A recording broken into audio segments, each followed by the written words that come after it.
Hi again, everybody. Thank you for coming back to listen to part two of her story. Come and support us on Twitter, YouTube, Facebook, and all the things in between, even on TikTok. We have a resource packet that we would love for you to look at if you need help, whether you're going to be homeless, whether you're homeless right now, or even after homelessness. Everybody needs help sometime, and this is the time of the year when people struggle the most, so we'd like that you even look into the counseling service that we have listed down below. Hope it helps, and have a happy holidays, guys. Now listen to the rest of the podcast. Thank you. Can you tell us a little bit more about you in particular, like what happened, what experience you had in shelter with your family, whether the first or second time, like what things happened, how do you think the workers were towards you, and what kind of helps did you get? The first time the first time dealing with case managers when I was in the family shelters, I felt like at that time they was really helpful. At that time, they wanted to see me to do better. I was willing to do whatever they was gonna give me, like go to college, uh, go to um, uh, uh, make sure my daughter went to a good school, be more involved in her education. And I was going to do all that. Alan was going to do that too. We had it all laid out, all planned out. We was going to say, okay, this is where we're going to stay at. Here's a school. Okay, let's work something out where you pick her up at this time or I'll pick her up at that time. We was going to work something out. We definitely was going to try to work something out. But unfortunately, I got denied 3 times for the shelter system, and like I said, each place I went to three times, there was one to help me. Um, First time, then I went. I had so many temporary 10-day. I'm gonna call them 10-day placements. I went to so many of these 10-day placements. It's not even funny. It got to the point that it got very stressful for me. But as far as the case managers, I was lucky, very lucky. I had a lot of the case managers I was really concerned. They cared. They wanted me to do better. I know even when I was in a couple shelter, same thing. I had a case manager that was concerned. They cared about me. They was willing to stick up for me. They even wanted me to go back to school. I was encouraged to go back to school even after I left the 10-day placement. I stuck it out. I was able to do it because I was only going to school twice a week at night, so I was able to work around that. You know, um, then you got some case managers that all they want to do is argue with you, or all they don't want to do is collect the paycheck, or they don't care about that person's feelings. You know, I hear the arguments. Yeah, I did this and I did that, or the at the time that we call it the savings plan. They had this thing called the savings plan back when I was in the system the second time around, where if your loved one is working, it didn't matter if it was the wife working or the husband working, you had to save money. SSI, SSD, you had to save money. Uh, it uh, it was mandated at the time when you had to do it. I don't care if you had a job on the books or off the books, you had to do it. Um, yeah, it was rough because it's like if you didn't have it, then it was like, okay, we'll let you slide by. They only gave you like 3 chances. Or if you didn't have the money, it's like, well, here, this is the reason why I don't have the money. You had to make sure you had proof. Like, well, here's the proof I don't have the money because of XYZ. You know, if your loved one is working and you only get a certain amount of SNAP benefits, majority of check goes towards food. So you try to keep much food as possible in your little refrigerator, or when you buy food, because it depends how much SNAP benefits you get.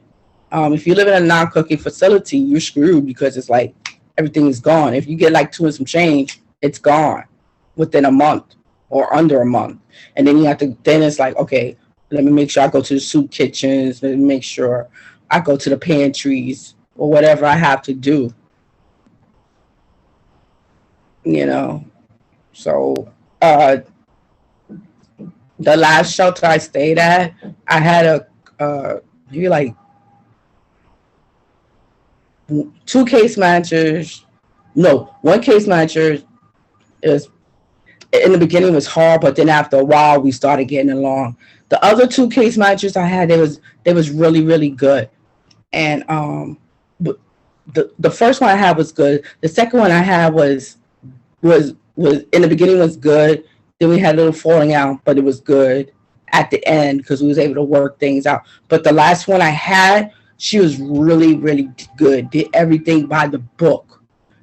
I mean, made sure you had the things that you need. You know, she did things by the book. That she was okay. If you needed a Metro card, okay, all right, you get that. Or you need a letter, okay. Well, of course, case managers had to give you letters, but some case managers they give you a hard time. Oh, you don't need that letter. I'm like, no, I need that letter. All right, here's a letter. It's proof that you live here. I need a residence. Like, all right, no problem, Maria. I'll give it to you.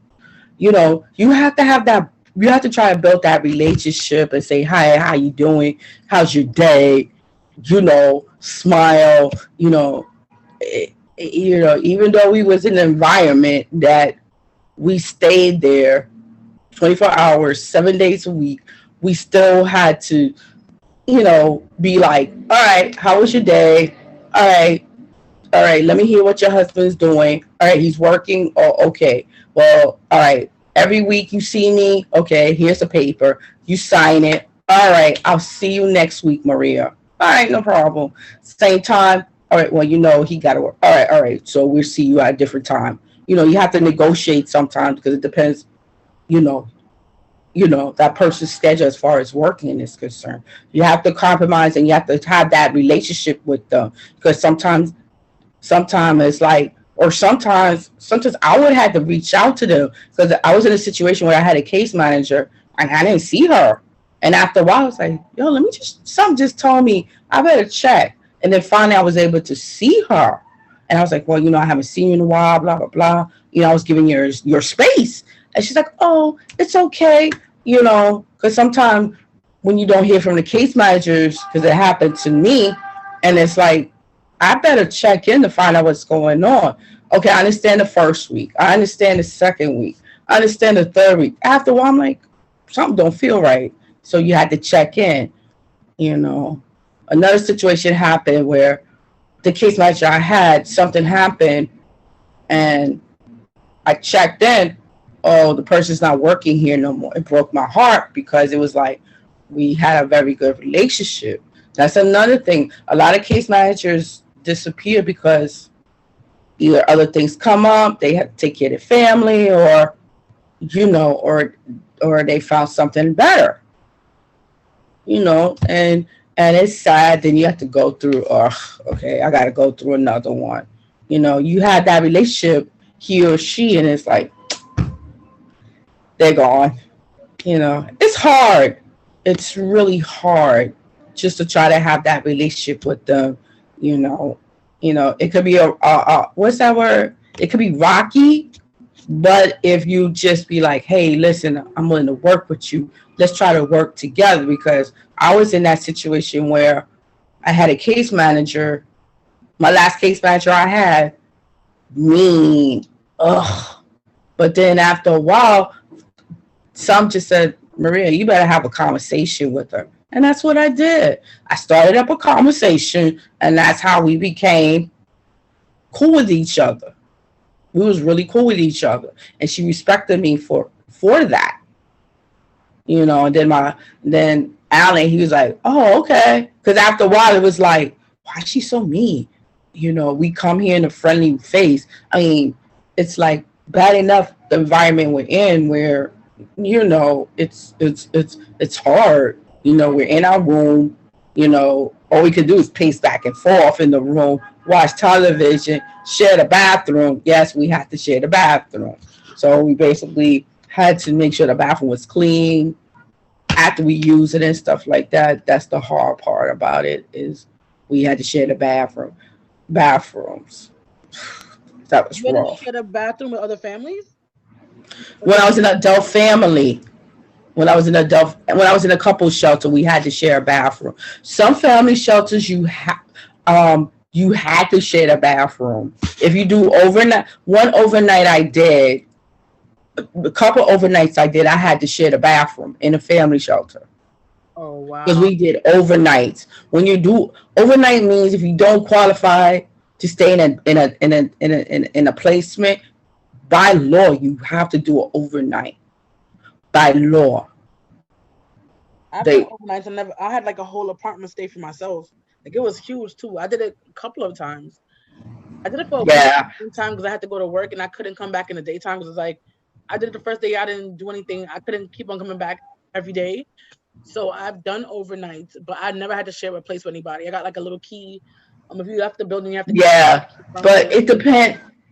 But it depends. It depends what where they take you when they put you on that bus, and you know, okay, this is the bus that takes you there. You know, yeah, I had apartments, that were overnights, and you didn't have to share no bathrooms and stuff like that. But still, there are overnights where you had to share the bathroom, where you had to uh uh like I said, share the bathroom. I mean, I had an overnight where I go in the room, I literally had to put a sheet on the window because they ain't had no curtains, not even blinds. So yeah, yeah, it's like I said, I made it this far, but at the same time, people have given up. People want to give up because it's like, well, they're not going to accept me. They're breaking our families apart, which they shouldn't have to do that. That's one thing about EAU, where your husband and your wife and your child, and then it's like they break the family apart. Okay, the baby stay in that family and friends, and you go in as a couple, and then it's like, okay, I do have a child. Okay, I had to do what I had. Well, why is your child not with you? Well, because y'all broke us apart. That's one thing that bothers me. You break families up. You break families up. They probably still do it to this day. You break families up. You know, you know, Is and it's rough. And it's rough. Family shelters, they want you to have a 2-year history. Adult families, they want you to have a couple shelters, they want you to have a 1-year history. And I was very surprised because I said to myself, families want a 2-year history, and then when it comes to couples, a 1-year history was a shocker. I was like, wow. I don't know the reason why. With the 2-year history, it's weird. But if you live on the streets, where you gonna get these notes from? I slept in the park. I slept here. I slept there. They want documentations. Well, you slept at. Okay, here. You give them all your documentations like you're giving your whole entire life, just so you could get what you need. Oh, I slept at the hospital. Okay, here's proof. This is where I receive services at, so I sleep here. They want everything, and that's what I gave them my whole entire life. It's like a revolving door. All right, I got denied. All right, I'm back again. All right, it's called the revolving door. You got denied. All right, I got to start all over again. Here's my ID. Here's my birth certificate, social security card. Here's my daughters. Here's my husband's. It's a lot. It's a lot to handle. It really is a lot. And I feel that, instead of denying families and they don't have nowhere to go, and then they got to go through the whole bureaucracy of going back into do overnights. It's like, all right, I did what y'all told me to do. My body's tired. I'm worn out. The food is disgusting. I just want a place for me and my child to rest our head. And now y'all keep denying me. I don't have nowhere to go. How long can I do this for? You can't play games with people. You can't. When you do your interview, you sit down and you do your interview with them. You give them your whole entire life. One thing I have said was, all right, well, if you stop denying us, then I'll do what y'all ask me to do. I'll go to school. I'll get a job. I'll make sure my daughter's in school. You don't have to worry about that because I'll let you know. I'll pick up my daughter. This, that, the other. That's what I got tired of. And after a while, it's like, well, if you stop denying us, then I could do what y'all tell me to do. I'll say, all right, you want me to go to CUNY? Okay, I'll go to CUNY. Or you want me to go to a business school? Okay, you want me to do this school, that school? Or you want me to do this job, that job? No problem. But if you want something better, I'm like, then it's like, if you yell at them, they get upset. If you try to talk to them and like, well, listen, do what y'all tell me to do. After a while, it's frustrating, and it's like you get upset, you get mad, and it gets frustrating. And then it's like, well, I don't want to get upset. I'm trying to be nice. I try to be nice. I take your advice. Oh, I didn't tell y'all to do this. I was like, yes, y'all did. Your word against mine. If you had to tell a person, give them advice about what they should do when they get into shelter, and also if you wanted to ask somebody about the system, what they could change, what would those things be? I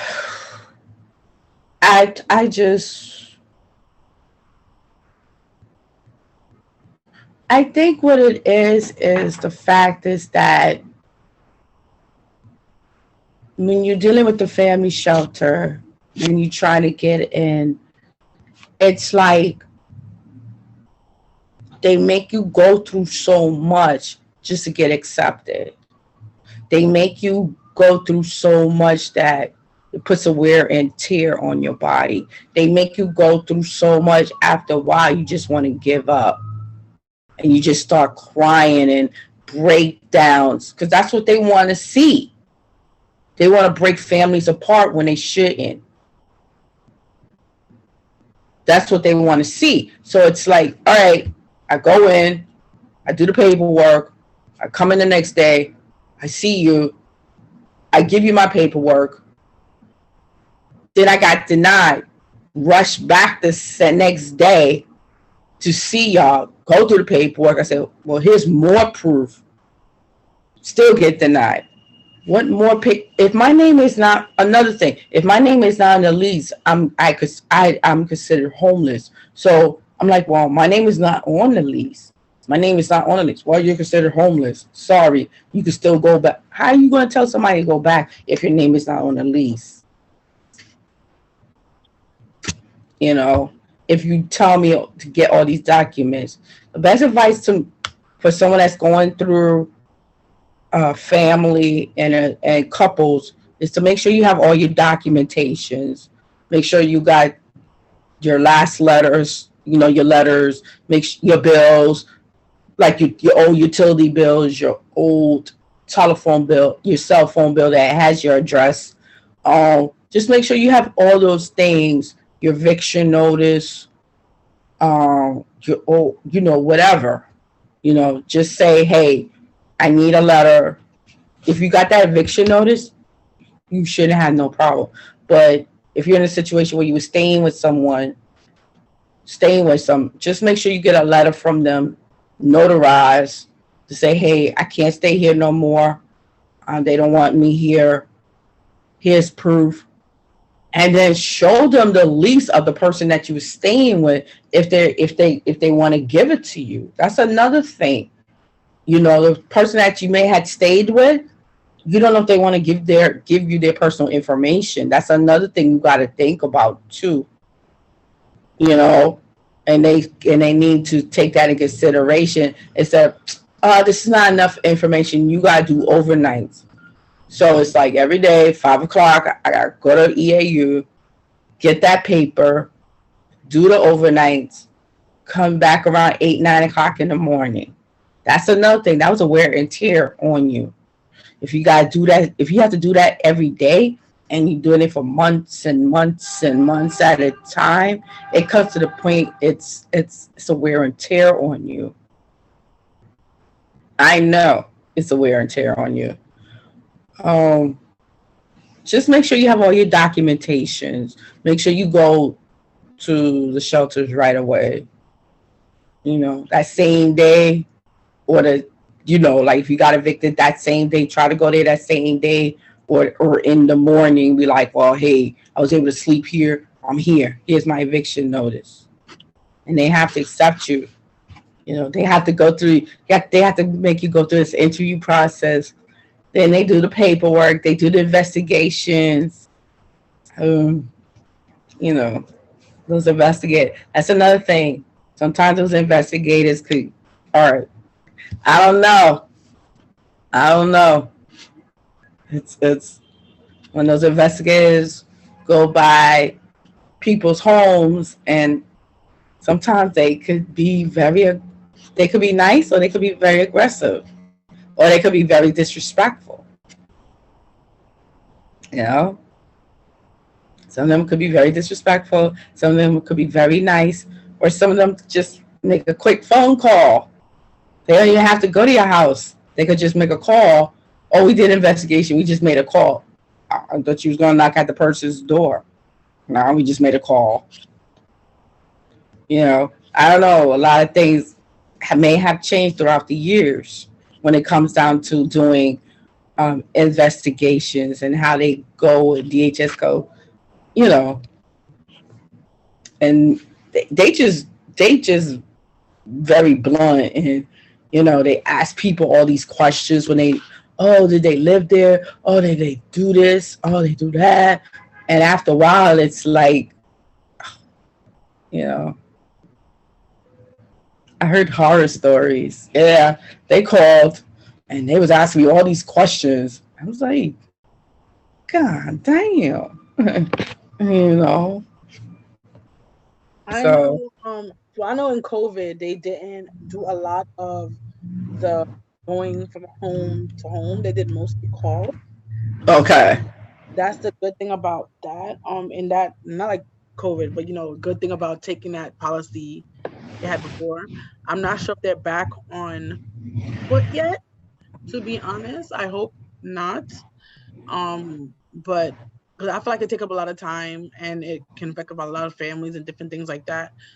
Sometimes the eviction it kind of helps you out if you have that. Just like the last thing you did, because it's like they take you in more faster. I think, especially with path and things like that. But guys, if you need more information, if you're a person who hopefully this can help you, because there's a lot of different stories out there and a lot of different people in all different walks of life and how people go about going to shelter and things like that. And I hope the information here today make you feel less alone, because especially around this holiday season, a lot of times people feel alone because it's like Yeah. even though they have their family, they're going through this, it seems like isolating um particular thing is happening to them, and they don't realize how much families who have been to shelters. You might have somebody in your office right now who has been to shelter, but they're not telling you I'm in the shelter right now or I'm homeless right now, because most times families are not seen as like homeless people because they have majority of the time they're in shelters or they're going from couch to couch, and they seem I want to say more neater than when people think of homelessness, or they think of like street homeless. When people think of homelessness, right, they don't think of families and kids and things like that. People think of just like the man on the street who has a mental illness. No, homeless is not just that kind of face. And I think we need to change the narrative of how people think homeless is about. It could be Yes. a young person, it could be any age, it can be any color, it could be any background. You can go homeless because you had a fire in your apartment or your house. You can go homeless because your name was not on the lease, so they could kind of take you out, a legal kind of thing after 30 days in New York City. And most, I think, states actually, you are like legally reside there, but a lot of people don't know the rules of their city or state, and people sometimes, like, to what happened to me in particular, people can threaten to get you out and want to do bodily harm to you. And the sad thing about it, for certain instances and cases, sometimes they don't take the person's word. Like, if you go to the cops, I try to get the person in trouble. The cops said until they finally do something to you, nothing can be done. What are you talking about? If I have a recording of this person cursing me out and say they're gonna do things to me, why is it not? That's not good enough. It should be good enough. I feel like it was probably they're being a little bit lazy. I don't know, but I feel like if you have a person threatening me and they're gonna do bodily harm to me or cursing me out because I'm in a certain particular place, I think it should be fine. I know for those kind of things, because I wasn't living with the person either, so that's the reason why. If it was that they said something to me threatening and I have it on recording or in written, if you're if you're living with the person and they're living in that place with you, you can't go to the DV part. But the person wasn't living with me; it was a friend of the family who did this to me. So they said until they physically do something to me, they couldn't do anything about it. So it all depends on how you go about different things and things like that. Cover your bases. Just stay safe, guys, because this can be a Yeah. very lonely time. There's yeah, just you have to cover your what's that word? You have to cover yourself because make sure you get every I don't care if you go to a soup kitchen and you use their services, just get a letter. Just make sure if documentation. If you use the soup kitchens, get a documentations. If you belong to this club, that club, just get documentation. Say, hey, they know me. I've been involved with this particular organization for years. They have helped me through thick and thin. They gave me advice. They gave me this. They gave me that. Just get letters from everywhere. Just to be like, hey, all right, this is not good enough here. Here's another one. Here's another one. The more, the more, the merrier. The more, the merrier. And and it happened to me. I got denied, I think 3 times, and then no, 2, 3 times. Third time was a charm because I had everything. I had everything, and when they told me I got accepted for the third time, I all I could do was cry. I cried. I just came out the room crying and got accepted back into the system the second time. And it was during the Christmas holidays. It was during the Christmas Yeah, that holidays. must I have got felt really accepted. good. That's like a Christmas present Yeah. to yourself, So that's kind of cool, actually. So is that Yeah, but the only thing I just want to say too is when it comes down to these shelters, is just to make sure that when you have them and you and it doesn't matter if it's adult family. If just make sure that there's air conditions in the rooms, especially during the summer months, because a lot of places don't have air conditions, even though you do have cooling centers. Make sure that they need to install air conditions in people's rooms because I don't think it's fair for people not to have some type of air condition, and it's not good. That's how I feel because I feel like this: you if you're gonna have a place and you don't, oh, you can have an air conditioner. I'm like, okay, I'll give you my doctor's letters, but you shouldn't do that because it's like, even if that person doesn't have medical and it's hot outside, you still need an air condition. And that's what bothers me the most when I was in the system. It's like, oh, you can't have an air conditioner unless you have medical. You shouldn't do that because people was hanging out the windows, and I was in the system during the summer months, and I would hang out the window. it'll be hot, So me and Alan, we had to run to the sprinklers because it was so hot in the room. We literally had to run to the sprinklers. Me, Alan, and Alexis, we had to run to the sprinklers because it was so hot. Even the overnights, there was no air conditioning, no nothing. I'm like, my God, it was rough. I'm surprised my hair still hung in there. You need to put some type of air conditioning in all the shelters. Hotels, yeah, they got them in the rooms, but I'm talking about buildings, regular apartment buildings that you had converted into shelters. But you should put air conditioners in all the windows, especially. I mean, not now, but when the summertime hits, you could invest, get yourself a nice little air conditioner for each room. The money's there, and put air conditioners in the rooms. That's what you gotta do. Put air conditioners in the room so people don't pass out. That bothers me. That bothers me. Yes, That. guys.